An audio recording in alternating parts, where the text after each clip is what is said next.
Hello viewers, দেখেন চলে আসলাম শারাস্তি জেলা চাঁদপুর থানার ডাকাতিয়া নদীর পাশেই শারাস্তি থানায় খেয়াঘাট পার্কে। দেখেন রাতের দৃশ্যগুলো অনেক সুন্দর, অনেক অসাধারণ, অদ্ভুত।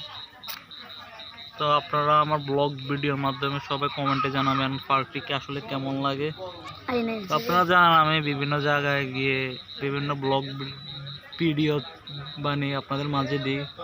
তো আজকে চলে আসলাম খেয়াঘাট পার্কে চলে আসলাম। তার আগে আমার ভিডিও দেখছেন, আমি ইন্ডিয়াতে গিয়েছিলাম। তো আপনাদের কাছে আসলে পার্কের দৃশ্য কেমন লাগে সবাই কমেন্টে জানাবেন।